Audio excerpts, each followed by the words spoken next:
promise you, I ain't no more nervous than I am right now. I promise you, just say good morning. Shout it again one more time. Good morning. Good morning. It's a whole lot better. Everybody doing good this morning? Great. It's a good day to be alive. Amen. This morning we're going to be in Isaiah chapter 7.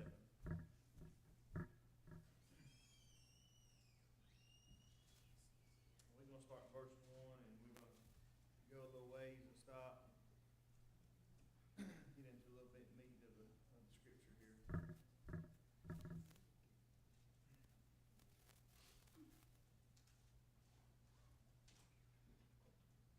Let's go a little prayer together.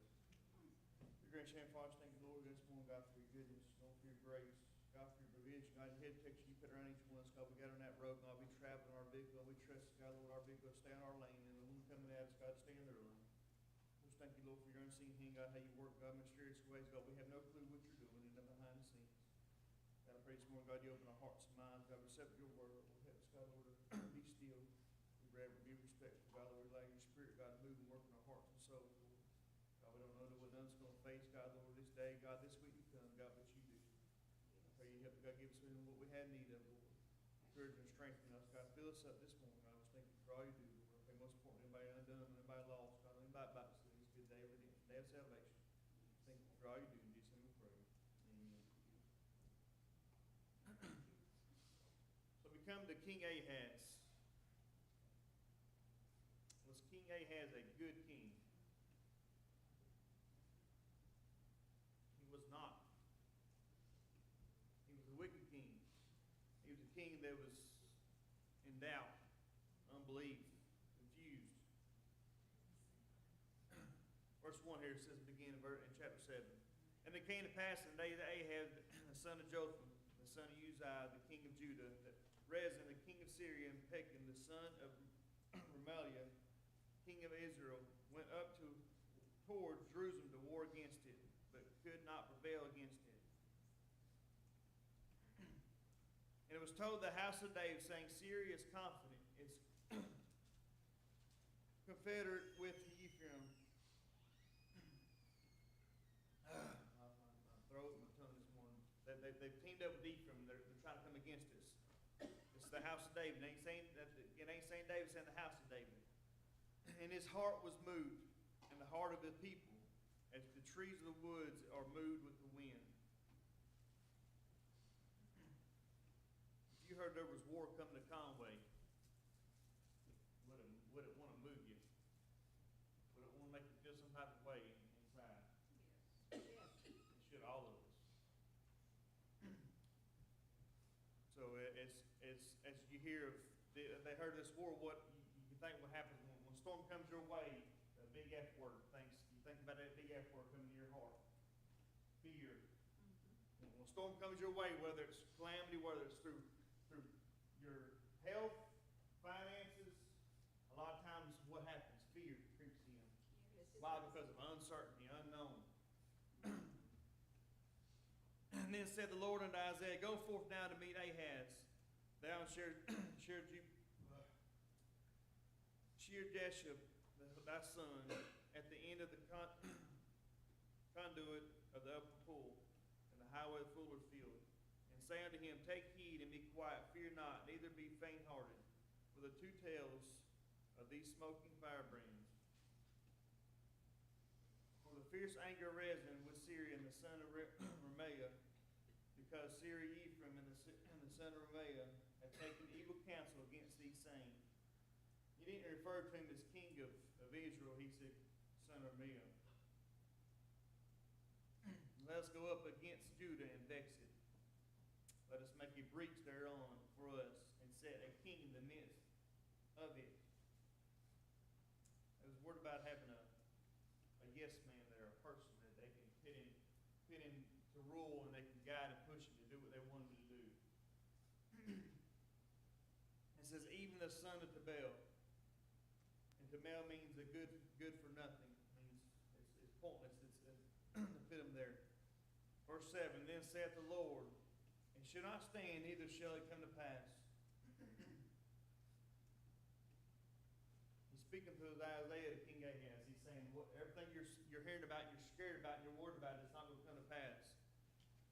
He's protecting his covenant through David, that he made through David, the lineage, and he's not giving assurance to Ahaz because Ahaz won't trust in him. There's so many times we want God to tell us in red or yellow or green, whatever color. I'm just talking about me. I love God for saying, Martin, this is what I want you to do. Yes, 100%. Yep. No, 100%. Not that trust and wait. Anybody like trust and wait? When you pray and you just feel like you need to wait, that's a hard thing. You pray and you pray and you pray and you feel like you need to wait. You feel like you just need to trust God, Russell. James, and your patience just wears thinner and thinner. Lord, it's me again. Lord, when are you going to move on? It's me again. Just wait. Just wait. The patience is a virtue. Yes. The other day he got mad. He was beating on the wrench. He got mad. He walked off, threw his wrench down. I said, man, you just got to have a little bit more patience. He looked at me. I don't know what he wanted to say. He was just mad. He turned around and he walked off. I went and grabbed the wrench. I worked on it for about 2 minutes. I broke, what'd you do? I said, took a little bit more time with it than you wanted to take. I said, patience. But it's often easy for us to say it at the right timing. Because we all need more of it. Whether we want to pray for it or not, we all need more of it. I'm going to leave that there. It shall not stand, neither shall it come to pass, for the head of Syria is Damascus, and the head of Damascus is Rezin. And within 65 years shall Ephraim be broken, that it be not a people. In 65 years, he's telling them they're going to be a broken people. The people you're worried about is taking you over is going to be a broken people. They're going to be scattered. And the head of Ephraim is Samaria. And the head of Samaria is Remaliah's son. If you will not believe, surely you shall not be established. If we don't believe this morning, we have them silent prayer requests. When they ask you to raise your hand and you have them vocal prayer requests you give out. Yet if we get up this morning, if we choose to sit in our pews and pray, if we don't have faith and we don't believe, what good is it doing? We're just speaking vain words like the Pharisees used to speak. Out of repetition, come in here and you speak names, and we have them prayer requests and you speak names, but we got to have this right here, this connection. We got to believe that there's a power working that we can't see. I'm just going to stop there for a second.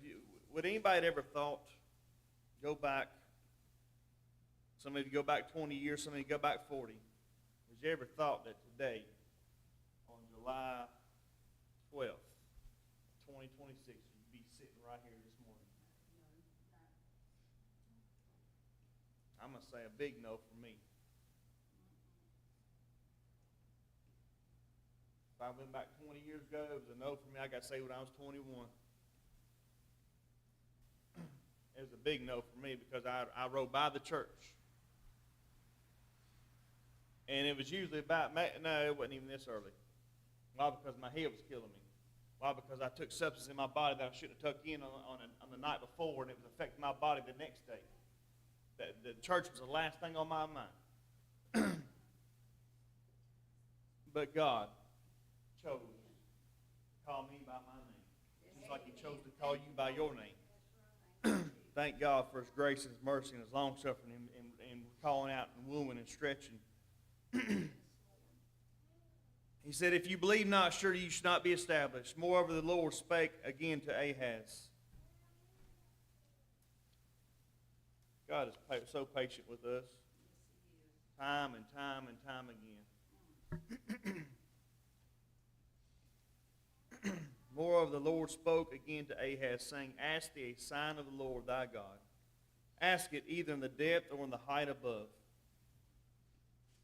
He's telling this king that does not worship him, don't believe in him.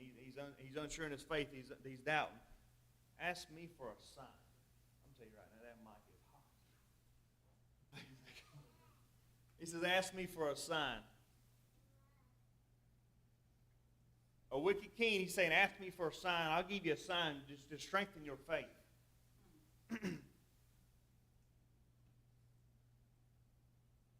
How would we feel today if God said, ask me for a sign? Anybody ever thought about taking a fleece and laying it out? I know I have.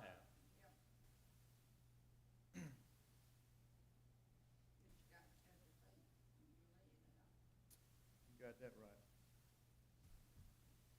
right. But Ahaz said, I will not ask, neither will I tempt the Lord.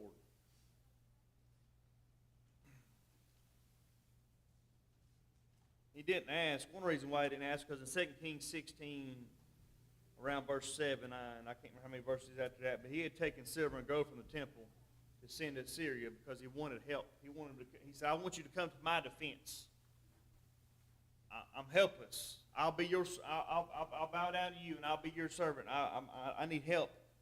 Why? Because of fear came in. God was telling him. There's so often when we need to wait and we need to pray that we want to move, we want to do something because we want our hands to be somehow implied into what we need. Am I wrong, y'all? We want to know that we can do something to help ourselves. Anybody like asking for help? Anybody like asking for help? Any of us men like asking for help? No. Russell, she's shaking her head for you. No. My wife told me, she said, I'm not your mule. I said, no, you're not, but you're my helper. We're going to get it. But God was trying to tell him, I'll help you. I'll give you a sign to strengthen your faith if you just wait on me. But he went on his own. He took gold and silver from the temple and sent it to Syria. But it came at a price for the help they gave. It was a short-term help they gave, but they gave help. It came at a price. They had become a subject to Assyria. They had to pay tribute. They adopted their religious practices versus just trusting in God. And I had to go down them roads they went down. Ahaz was a wicked king, but God in his grace and compassion chose to let him ask for a sign. He was trying to strengthen his faith, but instead he put his faith in something he could do and control himself and refuse God. You know, it talks about Genesis, I believe it's 5, or maybe chapter 6, or maybe it's 5 and 6. So the Spirit of God will not always strive with men. There's going to come a day, the Lord help the ones that's here, but there's going to come a day when God's going to withdraw his Spirit off the face of this earth. And hope ain't going to be here no more.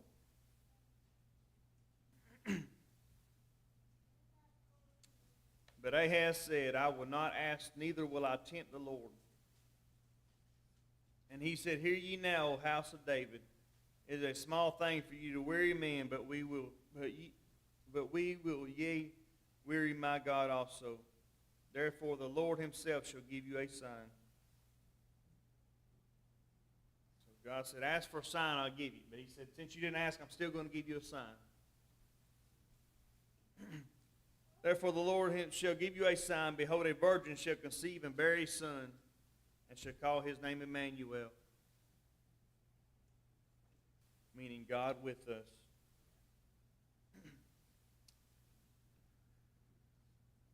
Butter and honey shall he eat, that he may know to refuse the evil and choose the good. For before the child shall know to refuse the evil and choose the good, the land that thou arborest shall be forsaken of both her and kings. Some scholars say that the child should eat this milk, this talking about curd, it might be the butter and honey, talking about dairy, from around the age to 12 or 13 years old, come into adulthood. I know your Courtleys ends in 16. I'm going to pause there. I'm going to go over to Isaiah 9. I don't know if y'all's, I didn't look in y'all's court. I don't know if y'all's goes in Isaiah 9 or not, does it? It does. I'm sure y'all starts in verse 2.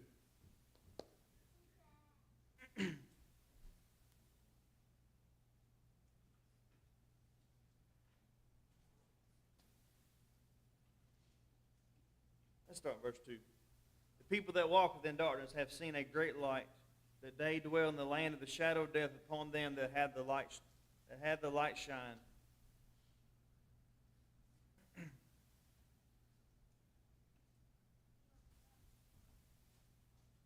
I want to say one thing, and I don't mean it. I don't mean this to be about me. I really don't. But it made me think about the times that this man said he's seen it. That I got a guy that works with me, and he's an older fella, and he said, "Martin, you're not like the rest of them." He said, "They complain and can't stand being at work." And I said, "Joe, we got to work." I said, "We got to work. We got bills coming in. We got to make money. We got to work." I said, "I don't want to be miserable all day long." He said, "Well, you're happy. You're in a good mood." And please don't take that about me. I'm not trying to puff me up or nothing. I'm just saying people's watching us. They're watching us. He said, "Martin, I like being around you because you're in a good mood." I said, "Well, why be in a bad mood?" I said, "I'm hot. We got to wear them suits and I'm pouring out sweat." And he said, "You're smiling." I said, "What's the point of me hollering and complaining and we're hot? We're all in this together. We got to be with each other 10 hours a day." I said, "I don't want to be miserable with you for 10 hours a day. Sometimes 12. I said, "I really know we was in a good mood and good spirit." And please don't take that. You got to turn that thing down, Blake. That thing is echoing up here. Please don't take that as me I'm not trying to puff me up one bit. I'm not. Please don't take it as that. The people's watching us. They're watching how we walk. And it just made me think about, and I know we say it, and I know we try to read it, and we try to do it, but somehow, whether you don't feel like you can scripture, just throw out verse after verse after verse, there's got to be something out of you shining some kind of hope, joy, light, something that reflects that something's happening inside of here. Something's different inside of here that used to not be here, but something's here now. Something's got to come out and show that there's something different about me, that I'm separate from the world. There's a reason, y'all, we come to this station here, this fueling station. To me, this is a fueling station. This is where we need to come and get recharged, refueled. Because out there is going to beat us down whether we want it to. It's going to beat us and beat us and beat us. There's enough out there to depression and depression and stuff to just oppress us and oppress our feelings and our spirit. There's enough out there. We don't need it in here, y'all. We don't need it at the workplace. We need to do something different to set a standard. Set something that there's a Jesus. Big as he is, he's got to shine somewhere inside of us. Me and a guy was talking the other day, and I said it's amazing to me that Paul said he was content in all things.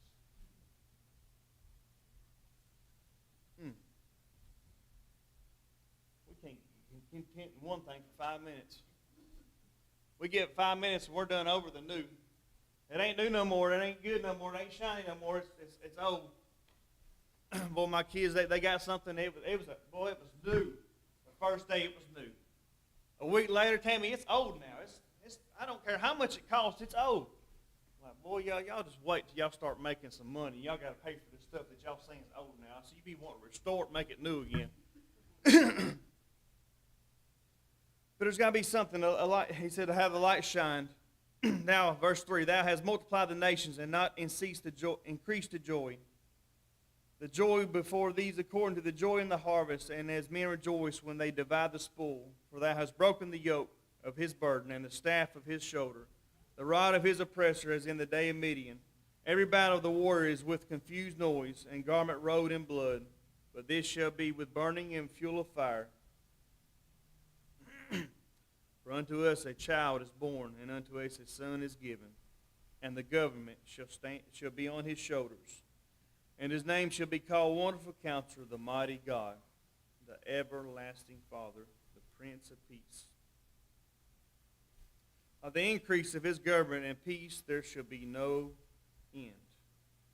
Upon the throne of David and upon his kingdom, to order it and to establish it with a judgment and with justice from henceforth even forever. The zeal of the Lord of hosts will perform this. I just want to pause here for a second. It's talking about it's Isaiah's first mention in the New Testament of the Messiah being prophesied. This is the first mention right here in Isaiah we're coming to. I just want to ask y'all this morning.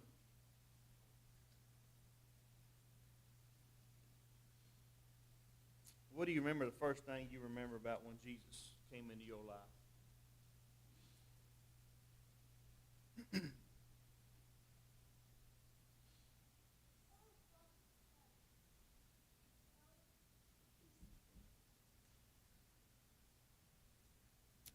Quiet this morning. Y'all said a little bit, but y'all being quiet. I'm asking this because we don't never know. I can get up here and ramble on and talk and tell about me, but we never know how this person over here, Miss Mary's testimony, and Miss Joanne is going to affect Ashley back there, or Daniel is going to say something to affect Kenny, or affect James, or affect Tammy, or affect Vern. We never know how somebody else around is going to say something and affect Russell. We never know how people's words and people's powerful testimonies affect other people. It moves people. It moves their spirit. That's why it says their spirit drives with one another. That's why I don't know about y'all, I find encouraging when I hear older ones talk and I hear the different things that it's like my spirit is sharpened. That's why I enjoy. I know the covenant says we're supposed to come to the house, but that's why I enjoy coming here, because it does something to my innards. It does something to my spirit when I can come and hear somebody else give testimony that they've been through a fight, they've been through a struggle. Guess what? They're trusting God. And guess what? God brought them through another struggle, another battle. Guess what He can do for me? Guess what He can do for you? He can bring you through another battle, another struggle, because He did it for them. We serve the same God. I'm just going to say a little bit since ain't nobody nothing. I'm going to break the ice. I'm going to break it again. And but when I got up on April 13, 2008, and Preacher Rick, I don't even know what he's preaching, but I was doing this right here. I was wiping up. I was holding on that pew. I was squeezing harder. I was like, man, if he just... Ryan, if they just don't sing one more song, if they quit singing, they quit with this altar call, I'm going to get up, I'm going to walk out the door. And I'm going to get things right next time. I had next time in my mind, Miss Tony, you was there. He sung that song, and he gave another one. Tammy had, I think it was Billy Wayne, had to play one more song on the piano. They started that first verse, and I stood up. And when I stood up, I don't even remember walking. I remember none of the steps. I remember bowing down here, and I remember praying, and I remember a bunch of hands, Tammy, coming and laying on me. And I remember waiting, felt like somebody had took something and just pulled it off of me, like a blanket had been pulled off. Now, did I feel a joyous feeling when I got up off the altar? No, I didn't. I feel a weight lifted. But as days came, joy and things of the fruit of the Spirit started to come in. I was having a different mindset that I didn't normally have. I was having different feelings in my heart. The hardness in there it had been broken, it had been softened, it had been nurtured. The void. I'm going to talk and I'm going to stop, and I'll love to get something from y'all, but the void I had in my heart from Mama trying to raise me best she could without having a father in my life. The void I had of not having a father in my life. That was a big void in my heart. But that day, He filled that void. And to me, He's a father to the fatherless. I'm going to stop there with me, and I'd love to get some input from the rest of our class, because we don't never know what it'll do for somebody else. Anybody, please.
peace in me that I did not have before. It was just a peace, amen. But I don't know, it was just peaceful.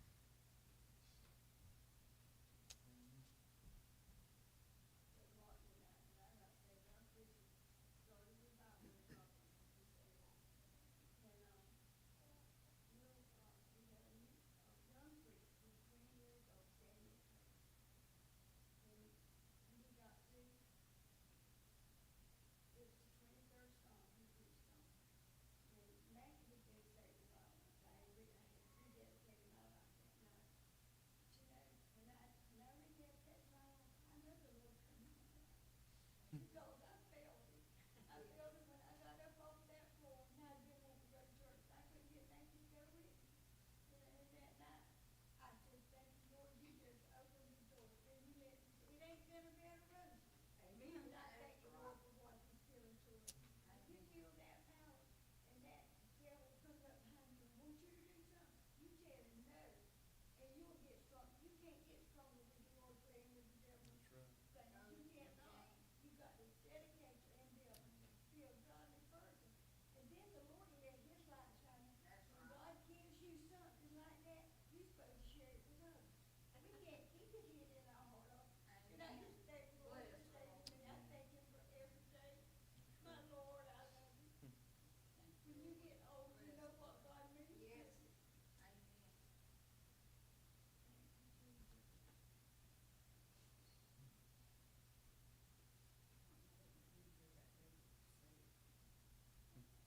came because I was watching Marcus' video, and I saw myself with the power. And I've always tried to support what you're working on, so excited, it's so rich. And I just felt relieved, and it was to me, it was him. I didn't come here to get saved. I came up into the parking lot, and I was asking him to start praying, and I feel it. I praise God, I love my children. Yes. He's, Lord, I know he's still doing everything right and on the right road. Don't you remember he wrote that start of the song, first thing saved me. And I sure don't remember that. Lord, I know he is not. Just that spark that I do every time he tells me to prayer.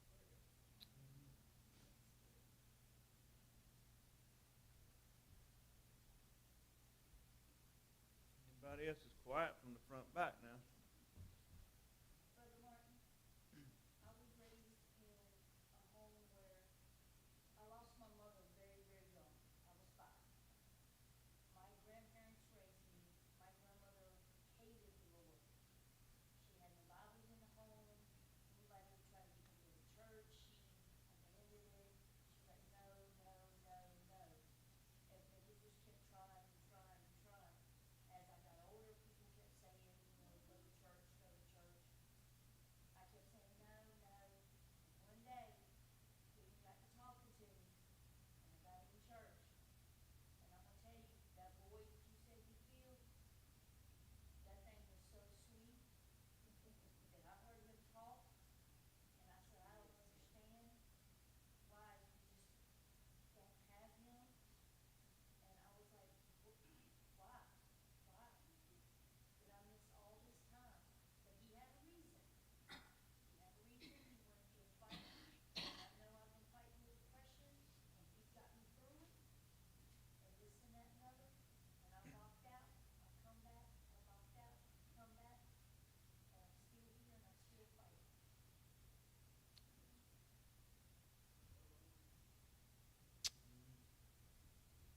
One thing, not forgotten.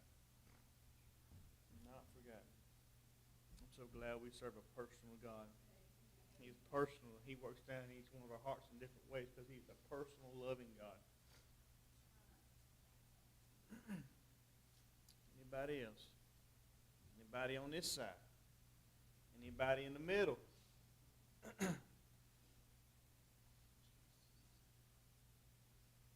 We won't get another opportunity like this again, y'all. We will not. We won't get another July 12th like this again. We won't get another Sunday school like this again.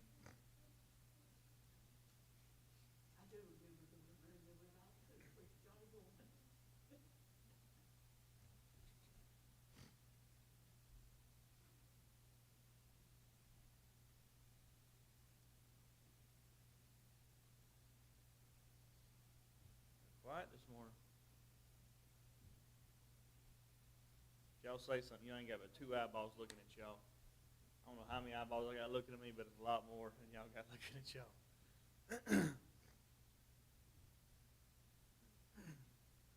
And the only reason I'm encouraging you because it does something for you when you let out what God has done for you.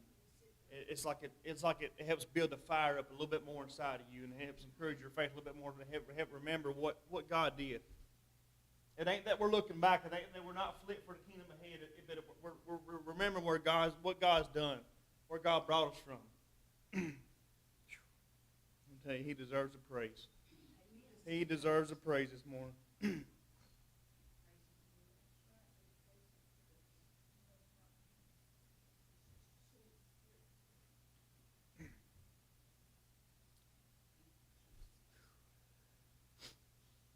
Anybody else before we move on?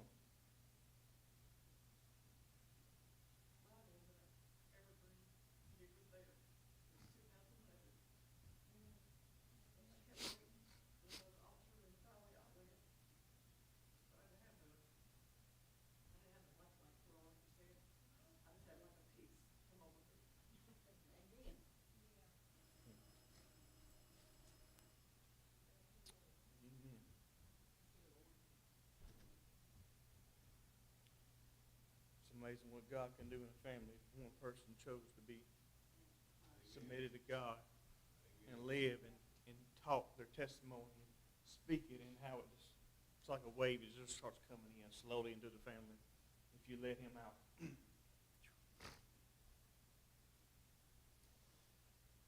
Anybody else? I know it's the first bell. Yeah, we're on God's time. This right here is far more important than we're about that bell and we're about that time right here. This is encouragement for us. This is helping us in the class realize we're all come from different walks, different parts of life, different ages in here, different places.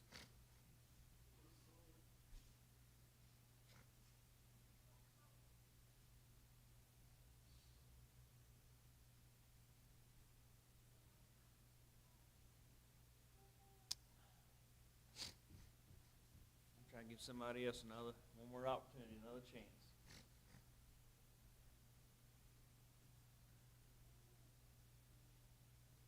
As far as I know, everybody in here this morning can talk good. Lord's blessing that tongue, them lips to be able to use. I just want to give you the opportunity to do it.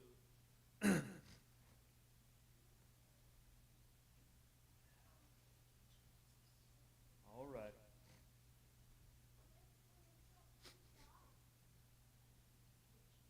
Isaiah gave the names here. He said, Wonderful Counselor, the Mighty God, the Everlasting Father, the Prince of Peace.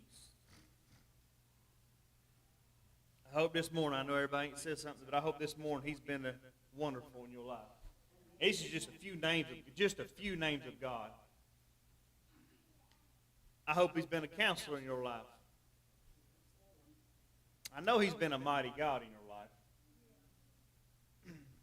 He's an everlasting Father. And we've heard this morning about the peace that He brings.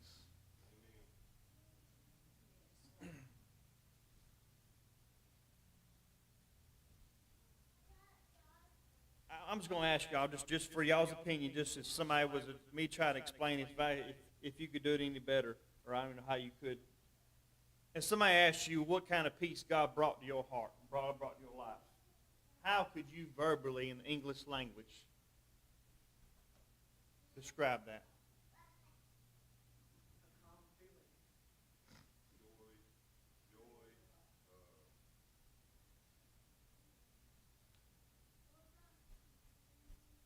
I'm just asking because there's times I've struggled trying to tell somebody that the peace that I felt from God is just it's unmeasured.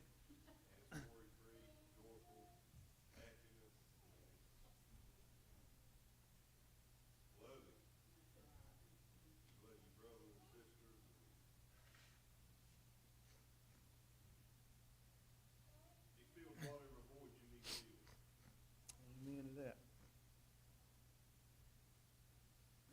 Let's go to Isaiah 11. Is that in y'all court list too? The branch out of Jesse.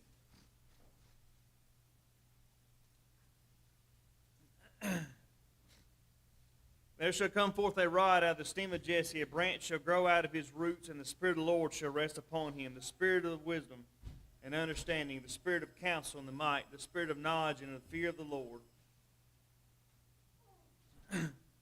Who is that root coming out of Jesse? David.